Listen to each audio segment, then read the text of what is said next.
Hey there everyone, it's Housing Holly, giving you the 211 lowdown on fair housing and what that really means in today's society.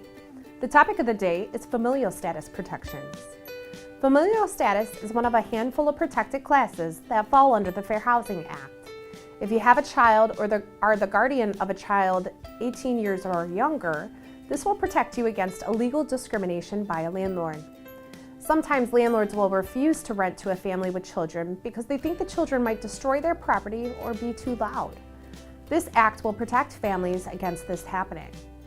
It will also protect you if you are pregnant or even expecting to adopt a child. This protection means that landlords cannot turn you away or require you to rent a larger apartment that you cannot afford just because you have children. There is one exception to this rule. This protection does not apply to communities that are designated as senior housing. This law also protects anyone with children regardless of the marital status. It does not matter if you are married, single, divorced, or widowed, everyone has the same rights under this law.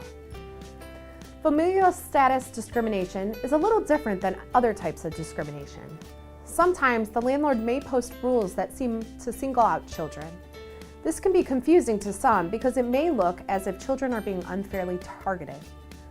There's nothing wrong with a landlord trying to curb unsafe behavior. They just cannot single out children.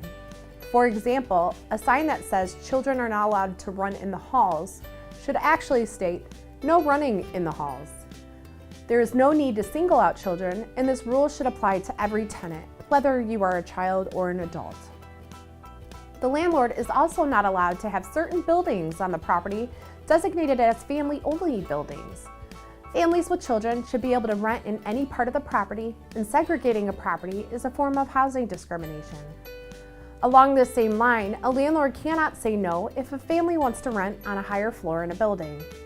It is the parents' responsibility to keep their children safe, regardless of what floor they choose to live on.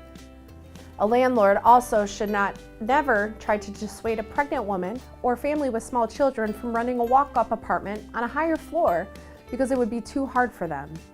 Any such advice would be considered discriminatory. It is up to the individual to make the decision about where they feel comfortable living. I hope this helps shed a little more light on what familial status is and how it can protect families with children. Thanks for watching, and click the link below for more information on fair housing. Subscribe to my channel and look out for upcoming videos. If you want to ask me a question, shoot me an email at housingholly@gmail.com. Thanks for watching, and Housing Holly out.